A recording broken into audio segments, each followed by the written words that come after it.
Today's speaker, Samir Bjelanovic, was born in the jewel of Eastern Europe, Sarajevo, where he became soccer star and was about to start a family when the Bosnian War broke out. After his family's harrowing escape to Austria from his war-torn city in 1992, he helped save the lives of dozens of families and individuals by setting up an elaborate underground railroad and system of safe houses throughout Europe to help them escape. In 1995, Samir moved his family to the U.S., where he has served as director of coaching for the Mercer Island Youth Soccer Club, as well as European Soccer Academy and World Soccer Experts organizations.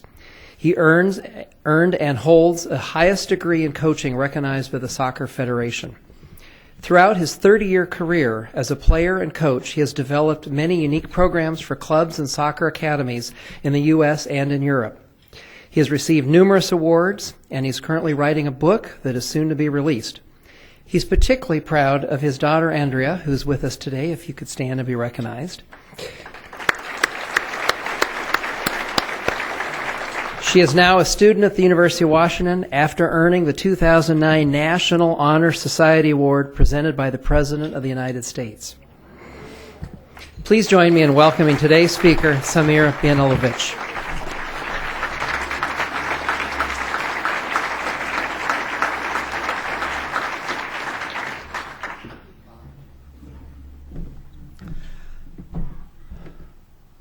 Thank you. I'm very excited to be here with you today and to share my life story. I want to thank you, Herb, and Mark Davis, Mark Wright, for making me feel home last Wednesday and today. Laurel, hi. Mr. President, thank you, and Mr. Rota, my prayers with you and with your country and with your people. It's a small world. Mr. Rota was in Sarajevo in 1994, and he helped Bosnian peoples and he helped Sarajevo, so thank you so much.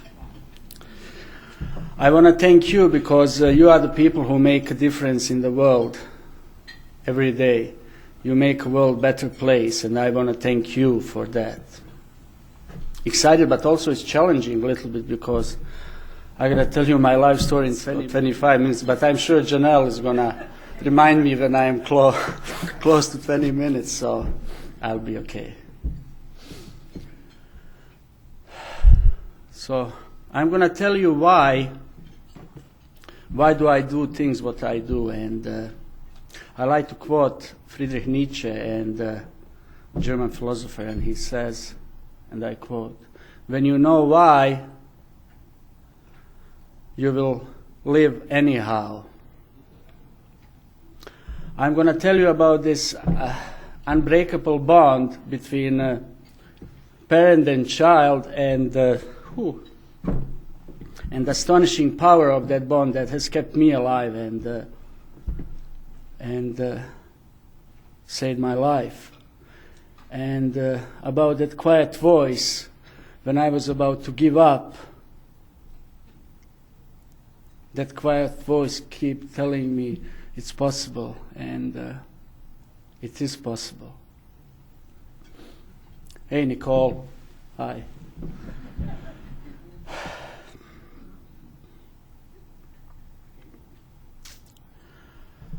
I grew up without father. My father left when I was 4, and he never came back.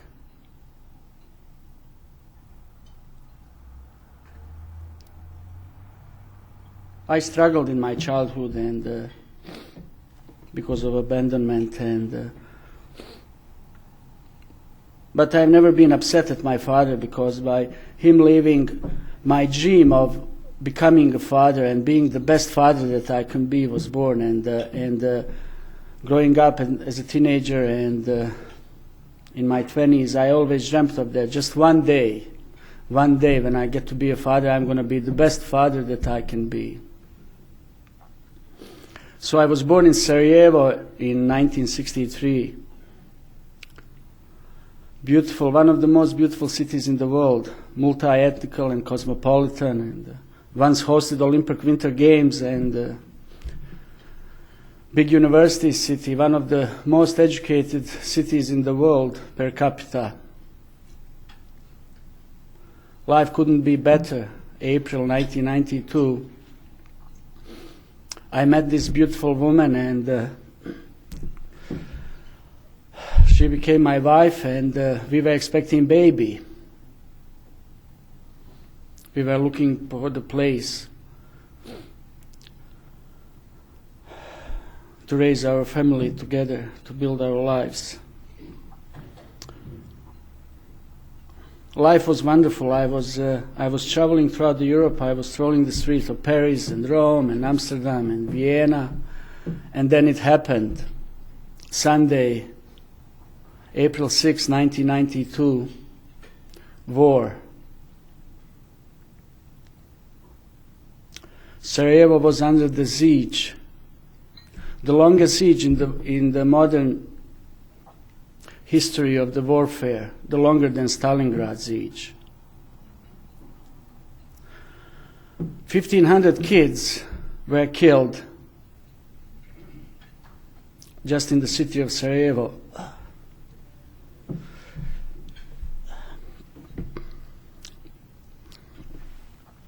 Uh, 250,000 people was killed in that war. 250,000. Population of Bellevue, Kirkland, and Redmond wiped out from the planet. Artillery was pounding throughout the day, 24/7. Snipers were shooting at people. It was bounty on Sarajevo citizens. We didn't have any basic human needs. There was no water, no food, no electricity, no banks, no money, no nothing. We had nothing to eat. I was watching my family, my pregnant wife, my mother and my sister.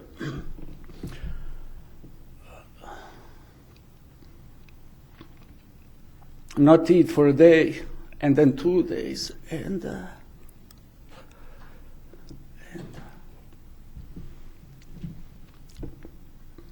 then I had to do something about that. Then I became a thief. I went to other people's houses that I was stealing food to feed my family. People were dying all around me. This man that I didn't know his name, he died in my arms as my pregnant wife was sitting next to me. I was picking up the bodies of my friends, body parts. As they were waiting for me, I was late for 30 seconds. And then mortar, 120 millimeters, fell in front of them. And they were killed. I carry these scars today, and I live with them every single day. I had to do something about that situation, and I had to get my wife out of Sarajevo, and so I overheard a conversation that the United Nations were organizing a humanitarian convoy where there's going to get pregnant women and children out of Sarajevo. And but you had to be, I guess, important person, to get into that convoy. And I was able to get in contact with people, and they told me that it's going to take 200,000 German marks then. There was no euro. To get my wife into the convoy, which is around $100,000 that I didn't have. Again, there are no banks, no checks, no money.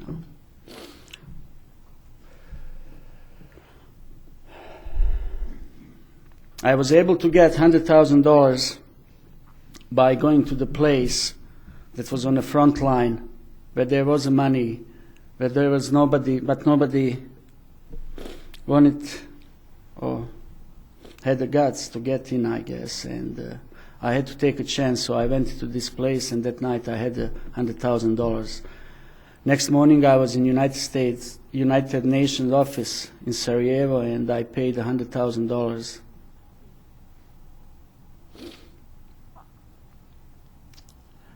As I was running towards United Nations office, in the last sniper alley, last 120 yards, there was a man who was afraid running through the sniper alley because they were shooting all day. He was waiting 5-6 hours, and then I asked him, "What are you waiting for?" He was like, "Man, I need to get my wife and kids out."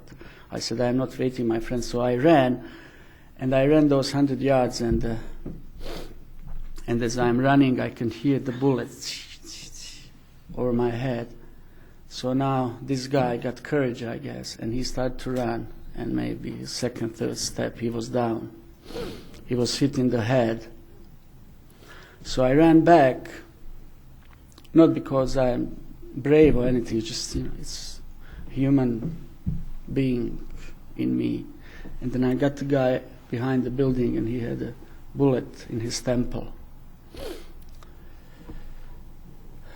So next morning, my wife was in the convoy, and the convoy was off outside of Sarajevo, escorted by United Nations white vehicles and blue helmet soldiers. A couple of hours later, I was watching CNN, and Christiana Mampur was reporting that the convoy was stopped on the outskirts of the city, and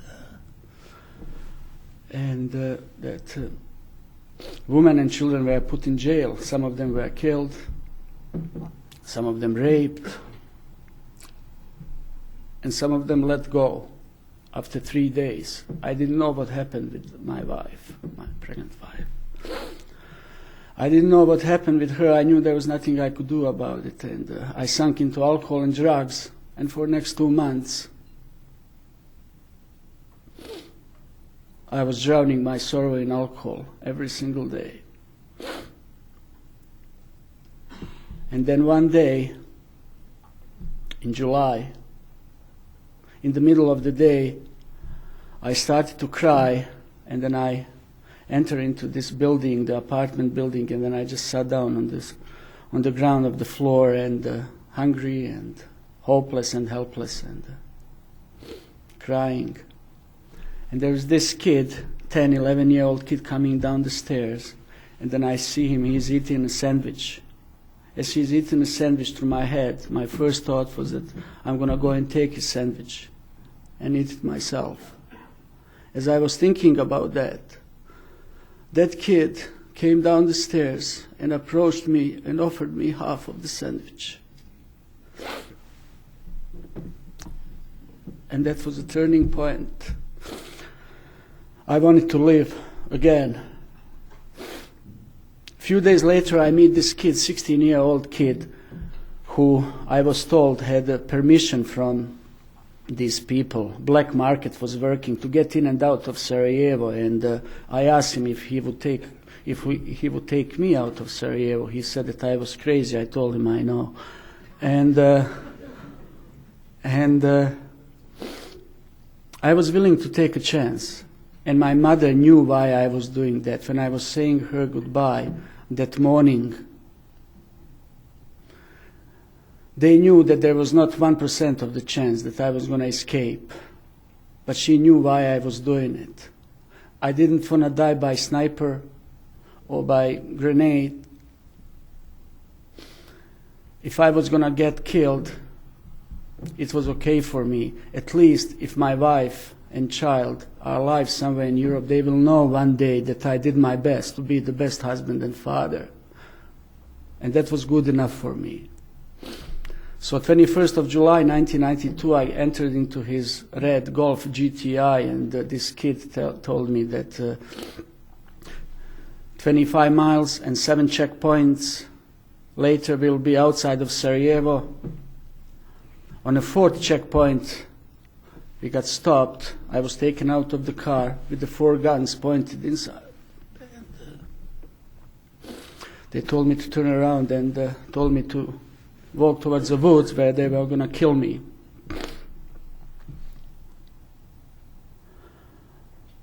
I was walking towards the woods, and then I told them to stop. It wasn't my time.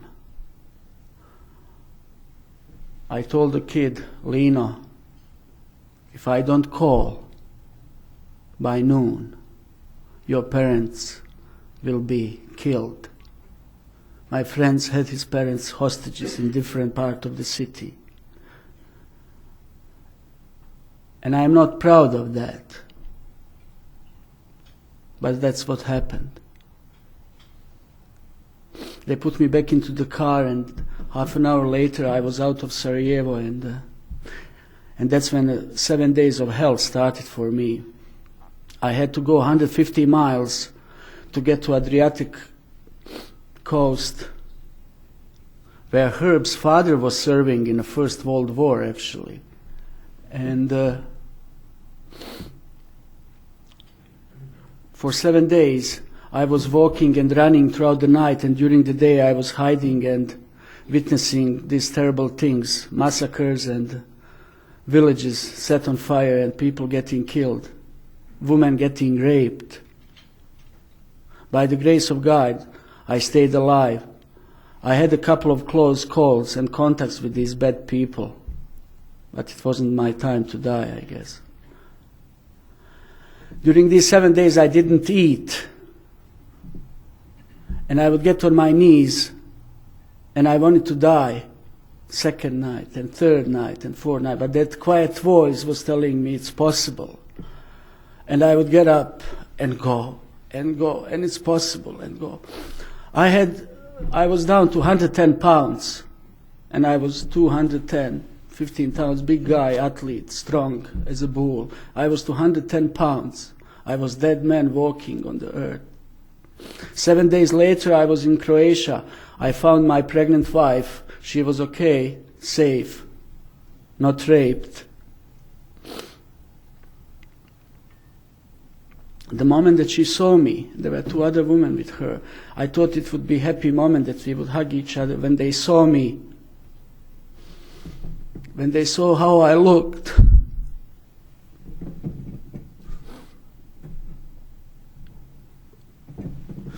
they walked back, they walked away, they were afraid. I looked like an animal in blood. My friends, my soccer friends and business people immediately got the money and got me to Austria, where people were fighting for my life in the hospital for 42 days. Doctors told me that I was a miracle. My organs were shutting down, my liver, my kidneys, my heart. I didn't know that heart can shut down. But 42 days later, I walked away. I walked out of the hospital, healthy, looking on the outside, but with the scars on the inside that I carry still today. 16 October 1992, my daughter was born in Graz, Austria,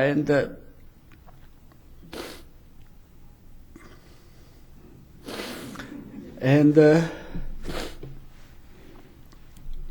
for next 2 years, I was trying to help people as much as I can. I was able to get dozens and dozens and dozens of family out of Sarajevo and out of Bosnia and Herzegovina with the help of many other people.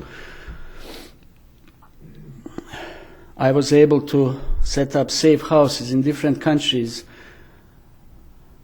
in Hungary, in Slovenia, in Croatia, in Italy, in Austria, in Switzerland. And Switzerland was the last stop where Red Cross headquarters is. Am I good on time? And where they would take care of those people. Actually, in Greater Seattle area today, there are several families that I got out of the Sarajevo and later on I brought to United States, and they are now United States citizens, and I'm proud of them because they are good people. In 1994, massacre happened in Sarajevo. I was watching European channel, and then people were waiting in a line for bread and food, where a big mortar shell fell in front of them and killed 96 people, I believe, and wounded more than 200 people. As I was watching that in March, Andrea was 2. I was with her mom. I told her, we gotta go from here as far as possible.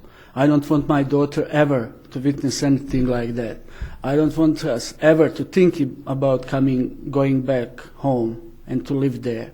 Because in the past century, in the 20th century, in that area in Sarajevo, there are 5 major wars. First World War started in Sarajevo.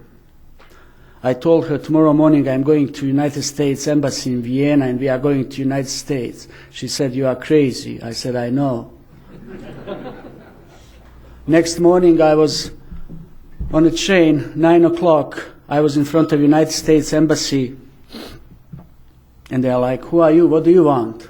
I said, I just need to talk to somebody who's in charge here. They're like, you are crazy, just leave. We don't, go and call and then we can arrange something. I said, no, I'm okay. I was waiting for 10 hours in front of embassy when they told me, okay, come on in.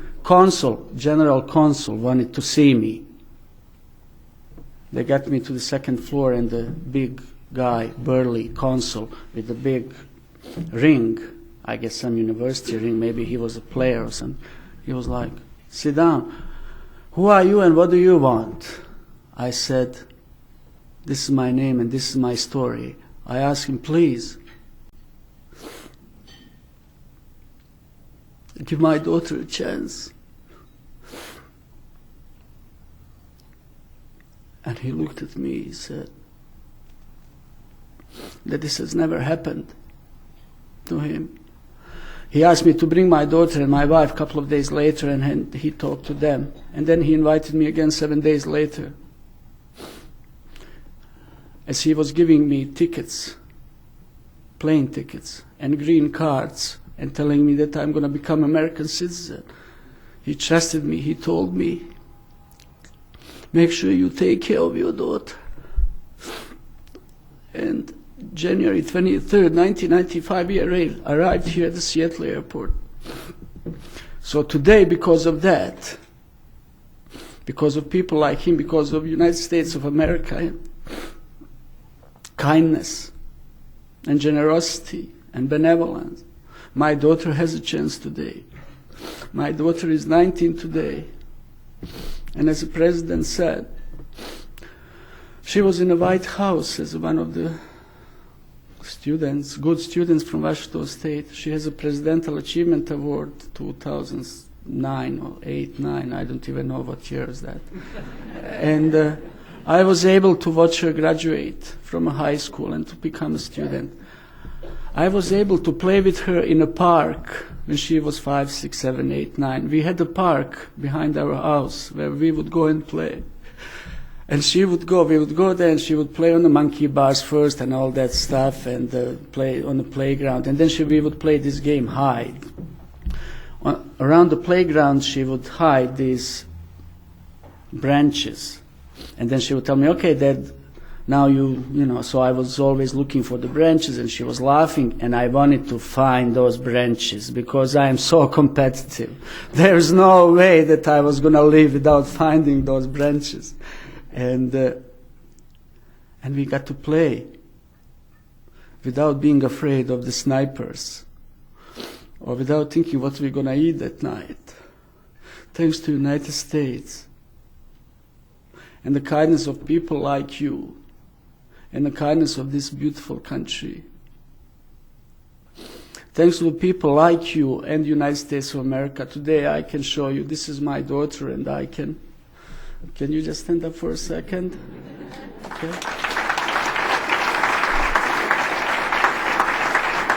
Thank you. And I'm going to close with the letter.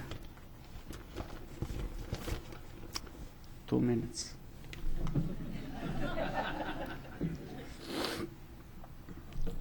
The letter. 2007. There was a man who had everything he thought he needed. A job he loved, paid well. Traveled throughout Europe, visiting beautiful places such as Eiffel Tower and Versailles Palace. He fed the pigeons in St. Marco Piazza and beheld the majestic Michelangelo's David. By outside appearances, this man had everything. He just bought an expensive house with his beautiful girlfriend, and they were expecting baby. Yet despite everything he had going on for him on the outside, he was dying on the inside, suffering from PTSD, depression, and substance abuse, diseases we cannot see. In November 2007, he took way more pills than he was prescribed. Way more. He no longer wanted to live. Miraculously, he survived, waking up 2 days later on the floor of his apartment, confused and scared, hopeless and helpless. Out of his despair, he somehow realized that life can appear wonderful and perfect on the outside, but within, one can live in a world of silent suffering. This man made a decision to live. He made a decision to break his silence and the silence that surrounds mental health. He made a decision to create tools and resources to help other people born of his own suffering. So, what happens when people try to put their lives back together? Because of societal taboos about PTSD, depression, and other mental health issues. And because of the stigma people attach to those who suffer with these diseases, we are not sure what to say. And therefore, most of the time, we do not reach out. We say nothing. And this causes even more isolation, and the attempt to suicide becomes inevitable for many. I know this man's story because this man stands before you today. This is the first time for me to talk about my journey about mental health issues in a public setting. Over the past couple of years, I have lost a few friends because of this. However, I am breaking this silence because too many people suffer in silence and fear to talk about their inner struggles, fear of being judged. I choose to come out of hiding and encourage the world to talk about this issue and to talk about solutions, because there are solutions. I am living proof of this, and I live it every single day. If you or somebody you know suffers from PTSD, depression, or any other form of mental illness, there is a way out. There is a path to freedom. I want you to join me breaking the silence to help millions of others. Let's begin conversing about this, because they are conversations worth having. There is that spark, the seed of greatness planted in every single one of us. But we have to find it inside ourselves and nurture it so it can grow and flourish. It's possible. Thank you. God bless you, and God bless the United States of America.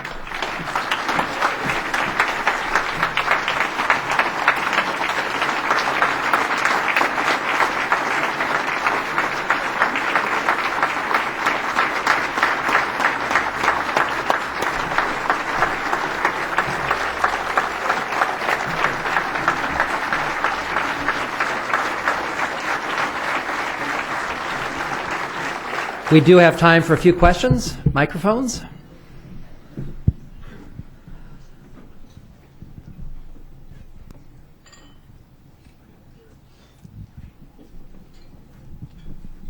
Samir, we don't give out standing ovations very often. More than likely, we also don't have instances where nobody wants to ask a question. I think you did it. Thank you so much. I have a question. Oh, we do have one. There's one right here. Patrick, we have one. Make it mine. Having watched the strains in Libya, now in Syria, I'd be curious what thoughts are going through your mind about the situation and the role that the U.S. and other outside countries might or might not beneficially play. Wow. Unfortunately, we are in a now race for 2012, and it seems to me like it's political game right now. If there was some oil and some other things that we need out of that country, I guarantee you we would be there.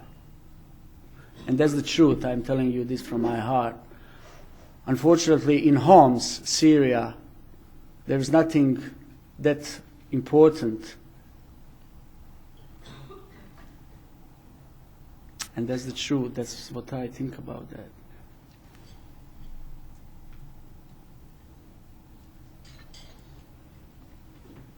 Yes, yes. I need to put my glasses on, my second set right now. I can't see over here.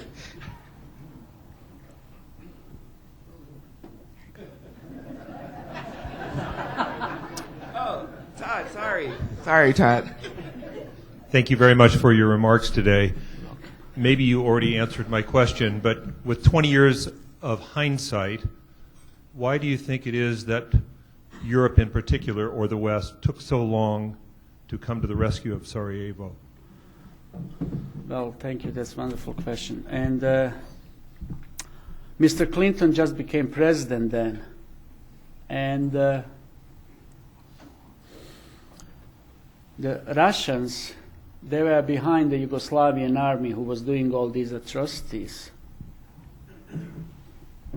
So it was very hard in the beginning for United States to go against Russia. Hey, Peter Fewing, how are you doing, my friend? Nice to see you. Nice to see you. And but then when United Nations and when the journalists like Christiana Mapur and Peter Jennings and Tom Brokaw that I had the chance to meet, when they came and when they told the truth, it took a couple of years, but United States solved the problem in 45 minutes. They bombed the Yugoslavian army positions for 45 minutes and the war was over. They came to Dayton, and there's a Dayton Agreement in 1995. They signed the peace. 45 minutes, and it was over. So, but I want to thank United States for doing. Again, it's tough political question. So, but thank you. Thanks. Could you just, for those of us who don't remember or don't know, frankly, what became actually of your country? It was divided up? Yeah, it's divided up now from What former happened? Yugoslavia. There are six different countries now. There's Croatia and Slovenia, Bosnia and Herzegovina, Serbia, Montenegro, Kosovo, Macedonia. That's not six. That's more than six. And they are independent, doing well. It's peace now over there, and yeah. And actually, there are, in United Nations, there's now soldiers from Bosnia and Herzegovina that serve in Iraq and Afghanistan and places like that. So the situation is good right now.